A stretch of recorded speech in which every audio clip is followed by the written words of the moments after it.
Yo, what's up? Welcome to another episode of the Social Liberty Show. Yeah, I know y'all missed us. It's been a little minute, but better We're late back. than ever, you know?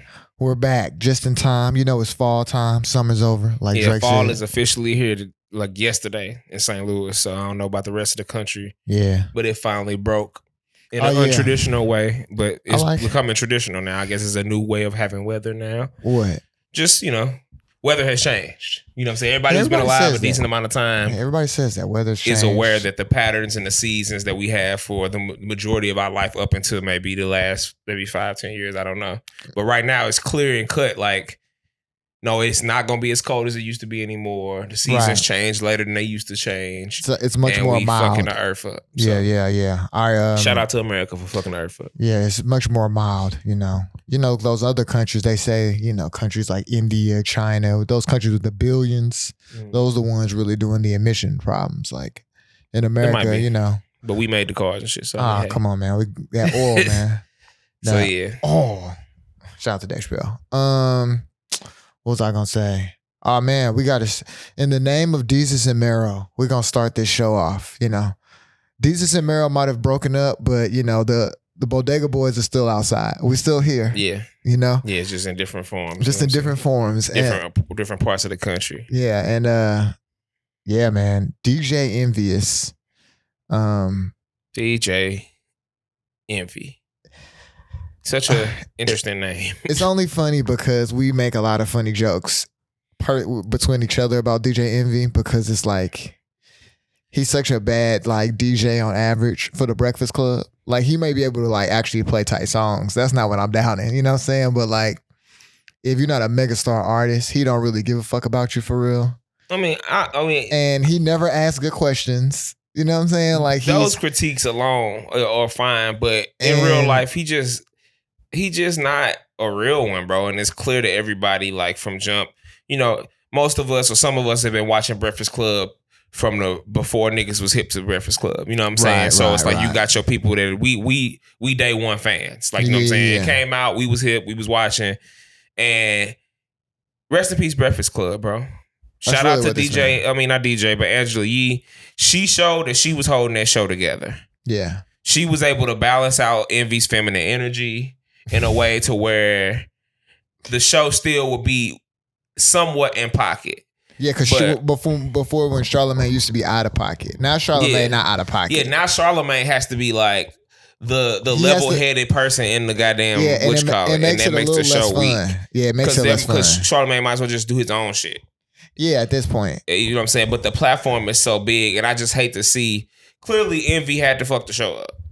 I'm not gonna blame it all on Envy, but now at this point, it's like you talked a lot of shit. You were very arrogant a lot towards people. You were very judgmental towards others. You always came with your backstory. Your dad the police, but you a real nigga and and all this shit.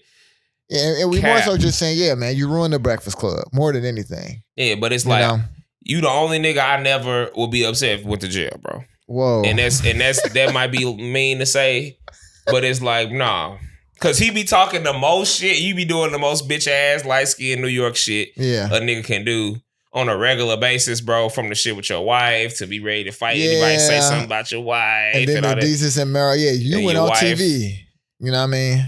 Shout out to Erica Mena. We know too much of your business, bro. And now we know all your business because they done kicked it. And shout out to you for being the only nigga ever to not get fired when the feds come raid your goddamn job for your shit. That's real, bro. You know what I'm saying? And we done had police be in our career before too. I mean, I'm not sitting here acting like I feel like if the feds came to my job and they burst in and was like, yeah, we need Ron laptops. I feel like you're fired, bro. For sure, I'm not coming back. I can't come back up here for a while. So this is figured out. So we not just gonna keep doing working on the ads. Like, you know what I'm saying? All right, back to back him out. It's like nah. So I mean, it's been a good run, man. Breakfast Club went higher than we could have ever thought it would be. Yeah. And we thought this was potentially going to be one of them legacy shows that go on. I mean, it was a legacy show. But now it's over. It's over. Y'all should have kept old girl on there. I think that she did a good job, girl from Baltimore, to be on there. I liked Just Hilarious on there. Just Hilarious was cool on there. It kind of worked for me. I like Just Hilarious and Charlamagne. Charlamagne, because of Schultz, has really gotten to his comedy bag a lot more. You know what I mean? So it's like his comedic timing is different. You know what I mean? He's much more funny without being like offensive. Before his funny was just offensive. Shout out to Charlamagne for growing up. You know what I'm saying? Now he's Charlamagne funny. Mature. He became a Democrat and shit. Charlamagne is in the lead right now amongst like the adult contemporary. Because the only other hip hop show that I watch is the Apple Music show with Nadeska and Ebro and Low or whatever. Envy, you more annoying than Ebro.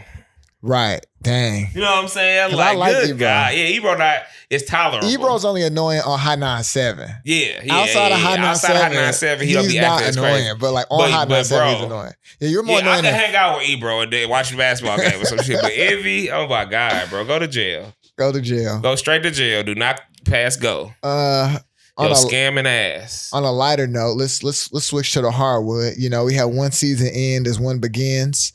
Shout out to the WNBA champions 2023. Back to back. You know, the Las Vegas Aces. I think the season next year ain't gonna be good because she gonna be pregnant by Usher, bro. Like it's gonna be Oh my God. She been asking for it. If I Usher, I'm getting Asia Wilson pregnant. Fuck it. I feel like I'm Asia 45. Wilson definitely got like a boyfriend or something. I feel like Usher not. Hey, whatever. No. I'm still doing it. That's hella funny. But I think this team is like one of as good as like those old Comet teams. Like the Cheryl Swoops, you know what I mean? Like yeah, the Lisa Leslie was probably the best big that I saw in the WNBA up until Asia Wilson now. Easy. I feel like Lisa Leslie's offensive game was smoother. You know, because I kind of look at Candace. She was a little more Candace finesse, Parker though. to me is a hybrid. You know, though she is a big too. You know what I mean? I'm not trying to disrespect CP3. You know. But she was more of a wing. She was under the Mellow Act. Yeah, she like was CP3, under the jab stepping, pulling up. She had the mid-range work. She like, wasn't trying to really work out the post. Yeah, Asia's in the post but primarily. Asia is the most physically imposing big woman that I've ever seen from a standpoint of just like her size. But she does have finesse as well and will shoot her, drop her J down. And she just is really well She's like coached. a hybrid, you know? You know what I'm saying? I think it's a shout out to her college coach too. Yeah. What's her name? I'm tripping. Where'd she go again? South Carolina. Don. Big Don. Don Staley. Yeah. And even to see her cheering her on there, you know, with me being a coach, I felt that. You know what I'm saying? Yeah. And she was like, let's go. Because you got to pull up. But she's built a real program in South Carolina now that really we thought UConn was unbeatable. And now UConn is just like a tight program, but it's not like head and shoulders above the rest of them. And Asia Wilson helped build that, establish that. Yeah. And now she's taking that moniker to the next level, improving like, no, we different. Even with the girls that came after her, like Aaliyah Boston. Aaliyah Boston had like as a rookie of the year, but like she shot like some crazy percentage that like nobody's ever done. Like she's off to already they like validate, they stamping an amazing start. They stamping to her brand of basketball, and it's tight because it's only like city black girls going there for real. Now let me ask you this, you know, from a basketball standpoint, in 2 or 3 years when you got arguably, I can't say she the greatest, but like one of the greatest women shooters I've seen, Caitlin Clark, come into the league. Bro, Caitlin is different. She sold out the football stadium for preseason. But hold on. You got Angel Reese coming, who is just another character. You know what I mean? She's a star. She's a star. She's an honorary St. Louis nigga too. Angel, you got to come get you some Chinese food and all that stuff. I don't want to say what we really call it because that's not politically correct. You feel me? But you know what's up. Yeah, you got to come through. You go with Cam. You know what's square up. Beyond and compare. You know? Yeah, I'm sure you don't be the person that diss emos. Don't do it. Ooh, don't do that. Don't do that. Shout out to Simone Biles again, just because. Yeah, we be getting the black athletes, bro. I don't know what it is. But no, I just wonder, like, for the league, you know, is this finally a chance for them to kind of turn that corner? Because it's like attendance is up. Even amongst the big cities, I feel like they gonna be coming upon I feel like the TV is showing up a little bit different with them being on Prime. You know what I mean? Like they can kind of like, because of streaming, they can be in new places and it's easier to kind of follow the league, you know, because we don't live in a WNBA city. So to me, it's harder to follow a league that's not in your city. Like it just always is. It's not on TV, you know? So. Well, I mean, we follow the NBA just fine, but I get what you're saying. Yeah, but when I lived in Chicago, it was a lot easier to follow the NBA. Yeah. And I realized that, like, because the playoffs is in the sound, it's just easier, you know what I mean? And you got a connection to a team more than you know. Yeah. But I really think the league now just speaks to how good the college game is. I still think that's even on both sides, I feel like that's the most pure, that's the best version of basketball. Obviously, the best players be in the NBA, so it hit different. But as far as a basketball, the game of basketball, I think it does a great job of marketing these ladies. And I think that WNBA needs to align itself more with the college game. And I know they're in different times. I'm saying like Angel Reese didn't go to the WNBA to the point. Like, she like, well, shit, I'm going to make more money if I stay in college and be a star in college, because that's what made me a star. The WNBA doesn't make stars. The WNBA accepts stars, and they are thankful that the women who are in the NCAA want to join the WNBA because of the Lisa Leslies and all the original, you know what I'm saying, the firstborn of them. And to that point, I think that the athletes are continuing at such a pace that in 20 years, the women will be, I mean, I don't know if it's going to be no Vince Carter lady. You know what I'm saying? Girls dunking crazy now. That's what I'm saying. So that's all I'm saying. Like, I just say that to say, like, WNBA is getting to a point, but it's too tied to the men's game. And it's going to always be I agree. It's always going to be take a back seat. And I understand the numbers behind it. Like, I don't want to get into the debate. And I'm tired. I'm honestly tired of we don't get this, we don't get that. We understand the business behind it. No, the league is developing. Any league has to develop. You know what I'm saying? So it's getting better. The facilities are getting better. And shout out to the NBA for private, the WNBA and prioritizing the game and letting the game live on the highest level to where they can support themselves.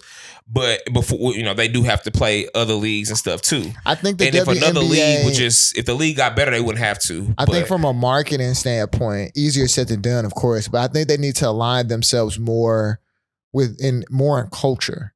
You know what I mean? Like more branded stuff, more stuff that just like Rihanna should have designed some jerseys. Beyonce should have to design, like, just because it's like you gotta lean into like the women's empowerment that's going on. Everybody just has to decide to take the WNBA more seriously. But I think it's the way that they show up in culture.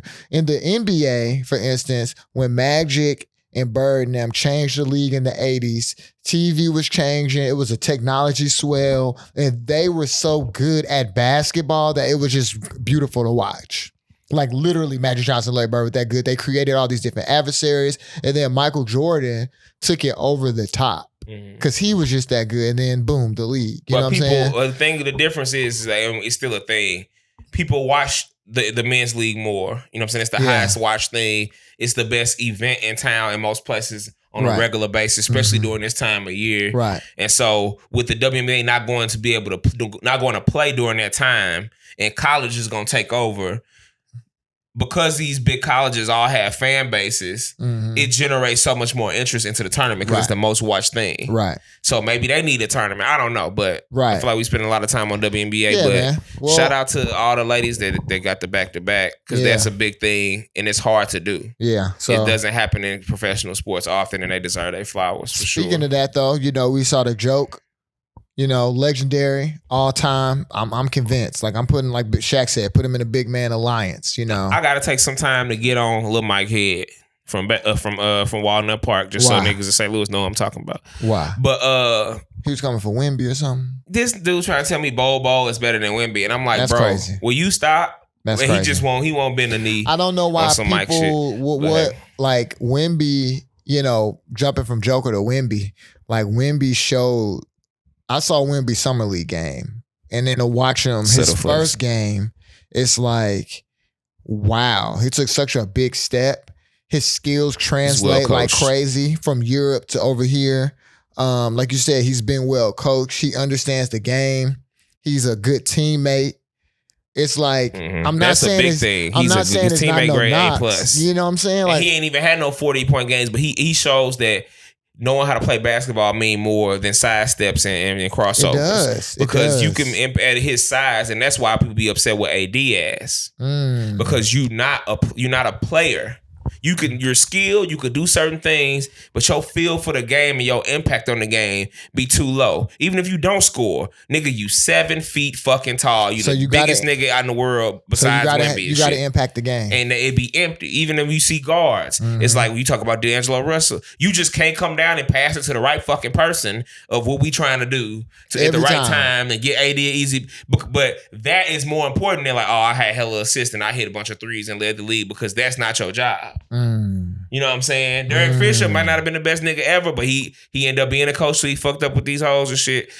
But because he understood how to run the offense, knock down the open three, play defense, do the little thing, the shit that the winning. Yeah. You're not winning players, and Wemby is a winning player. I think he's a winner. They gonna fuck around and make the playoffs this year. They gonna fuck around and make the playoffs. And he playing with, it looked like a college Keldon team. Johnson is nice. Yeah, like I said, they draft San Antonio shows improved, and they got a couple dudes we ain't never seen before and shit. Mm-hmm. That's just randomly dunking on niggas now and shit. So it's like they farm system, kind of like what the Cardinals supposed to be outside of pitching this year. Mm-hmm. You know, we develop players, we get people, and it's just like, damn, y'all not hip to these niggas, but we finna fuck y'all up with them. Mm-hmm. And the Spurs are definitely on the runway for in the next to where Jason and them gotta be scared.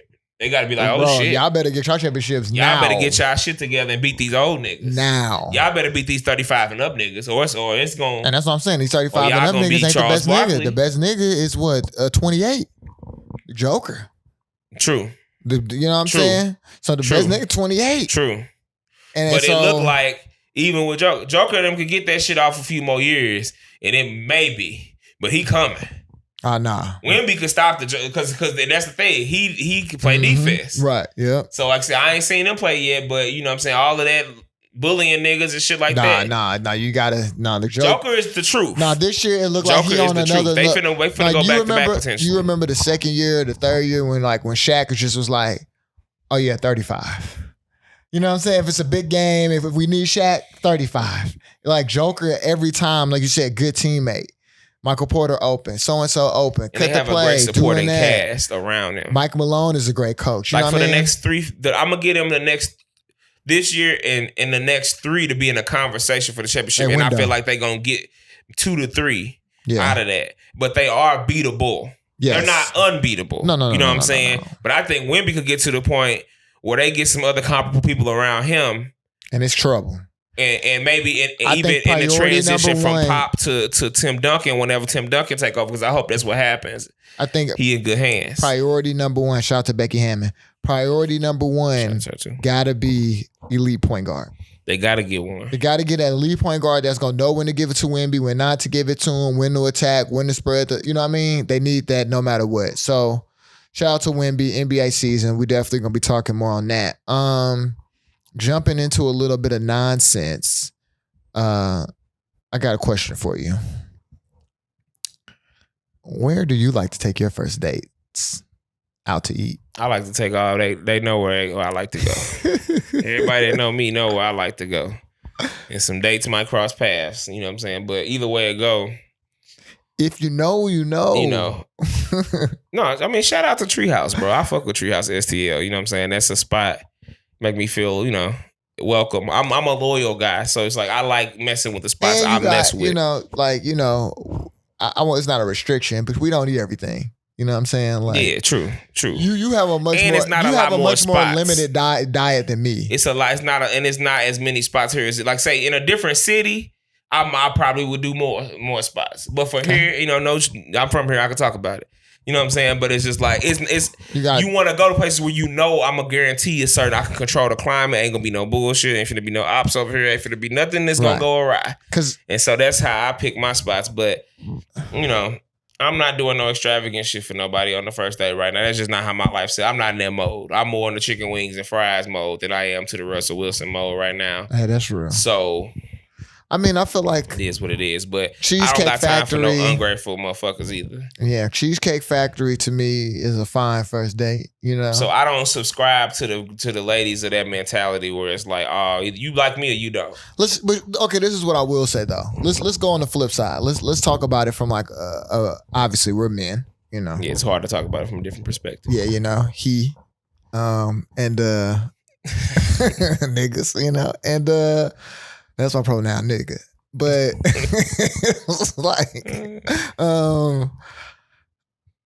I do think though, like as men, we gotta have a little creativity. You know what I'm saying? If you want somebody to take you a little serious, you do gotta show a little sauce. You know what I mean? And it's like it's real easy to get the sauce now because there's Instagram accounts dedicated to the sauce. Here's a great place to eat. Here's a great place for drinks. You know what I'm saying? So it's like, I mean, I know impressions are everything, but nowadays times are just different because I think that changes the dynamic of dating because it's just like I done just got to see you online. I done seen you out so much more. True. It's so much more exposure so prior to first dates. Expectations. Expectations are a little lower because it's like I really already fake know you. But even if you are trying to impress them, it's just like it's about the consistency. Because even with women, you know, listening to conversations, he could come with them good day spots. I know girls who know the same nigga and be like, girl, we both got fucked that way. And it's like, but he got the dates on point. And you can sip and paint and do all the shit. Right, and it's it's certain niggas that get into that bag and live there and eat y'all ass up. Yeah. Off of good dates, but he ain't shit for real. So it's like. So what you're saying is. Like the person. To women, like. That's not saying as much about the man as you might think it is. That's and then the same thing, like for women, it's like you can't just judge what a good woman is based off how she look. You know what I'm saying? She could be bad as hell and be crazy as a motherfucker and get your house shot up and all type of shit, especially in St. Louis. So that's the thing. I'm not saying if he put effort into it, I think it's more so just about you got to know from his personality where he at with it and kind of base it off that. Like, how much do he like you? Right. You know what I'm saying? Everybody not rich. Everybody can't go to the Busch Stadium and get it shut down so we could do it. You know what I'm saying? It's like, but it's some niggas that could do that wouldn't give a fuck about you either and just be doing that for hoes. That's something you got to be able to see the difference. But the girls that started this debate, because I seen the video, it's like she a bust down. You know what I'm saying? That want to come under the act of being a wife. And that has to be checked. And that's what I see about this debate. And I ain't commenting on the debate. I ain't really subscribed to the debate. But Ryan, my ratchet friend. You know what I'm saying? So he be getting me into... I'm a ratchet. You be watching Love Him. You always know what the ratchets are talking about and doing. Okay, that's fair. You know what I'm saying? You are well-versed in ratchetry. And so... I know enough. That's my thing on it. It's just like, don't take no bitch like her nowhere. This was a great season of Love and Hip Hop Atlanta, too. But don't take nobody like her nowhere, because she a gold digger. Dude was a gentleman. Because because like you should be able to have a good time with somebody. We walking in the park, we doing this and that, we doing this and that. You know what I mean? And I guess for men don't have the luxury to say like, oh, I want to go on a date. Like, this is what I want on a date. The only way that men kind of do that is they ask for sex. Like, men don't say, oh, I want to eat this kind of food, because now we're expected to provide. But then now you got a group of women too who got their own money and don't need a man. So now if we just playing equal field, well, now it's equal, but as women, that's not usually how women are coming. Speaking for like most black women that I hear. Yeah, and like I said, it's the old, because that's the thing too, is like equal.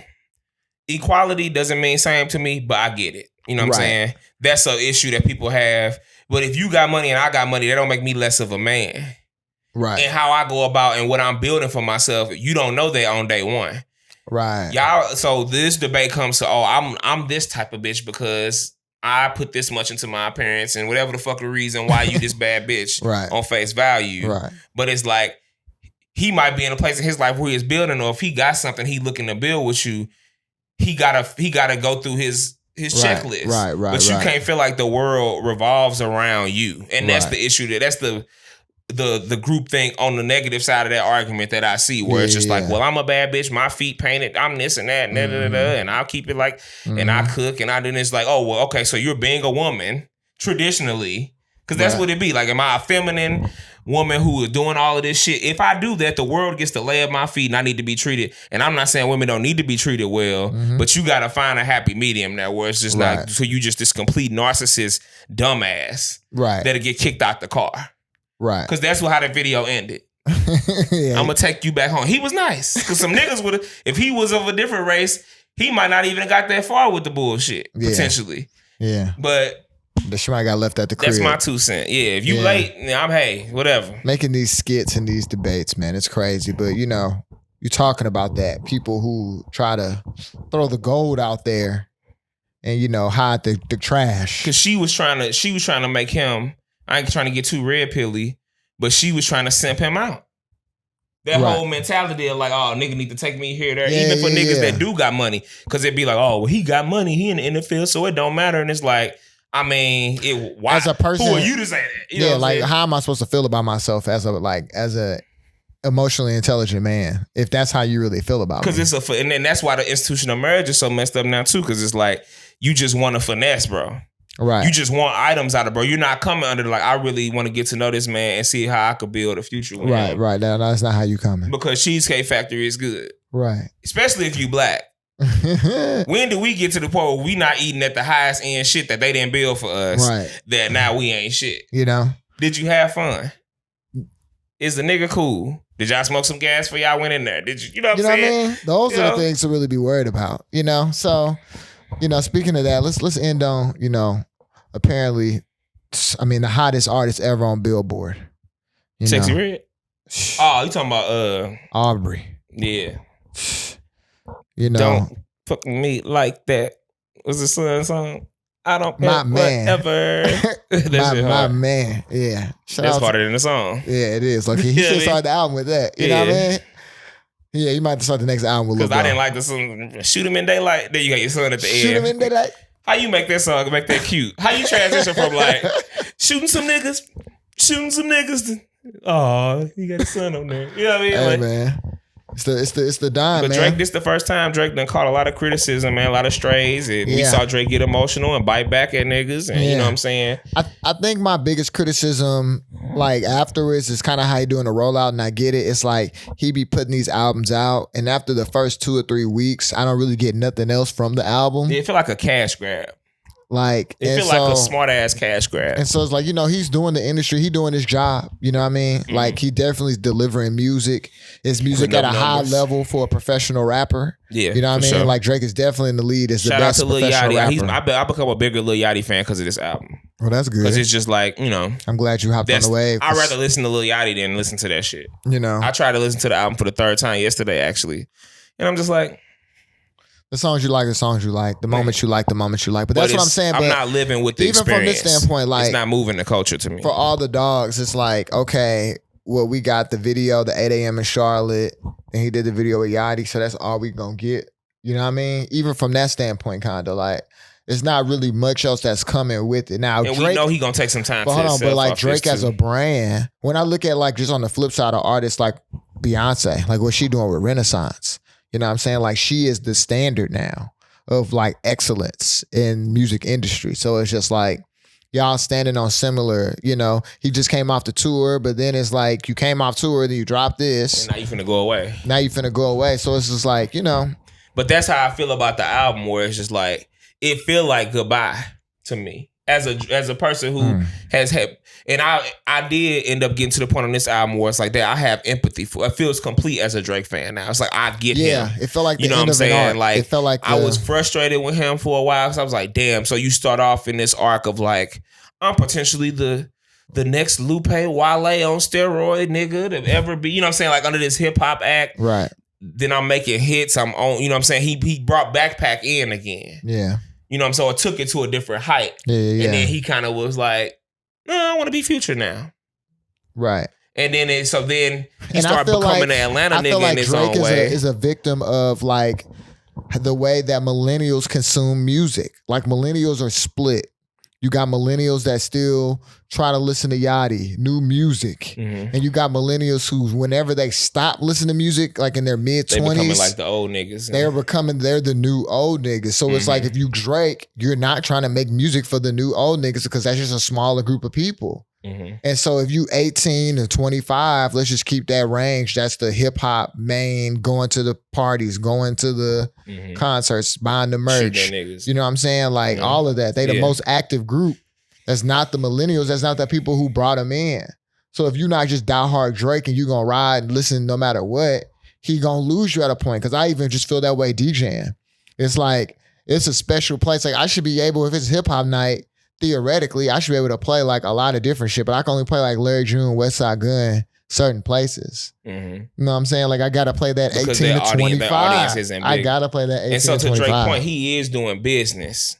And you can't say he's not doing business, but when it comes to doing business with our culture, it's a certain ethics, it's a certain moral code that people like to hold you up to that we can't never hold nobody to because we don't be owning nothing. Because when I seen the Hove interview with CBS and the library, and I'm just looking at the pieces and I'm thinking about the albums and I'm thinking about this and that. And it's not to say that Drake's music, the product, the trajectory is but I'm not saying, hold on, like the that, product is not of a high value. You know what I'm saying? Like the physical CD, the physical songs, the MP3s that come from the videos, like they are substantial. And that's what I was about to speak to. But I understand what you're saying. His vulnerability in the beginning of his career, to your point, capture our generation because he's the oldest of our generation.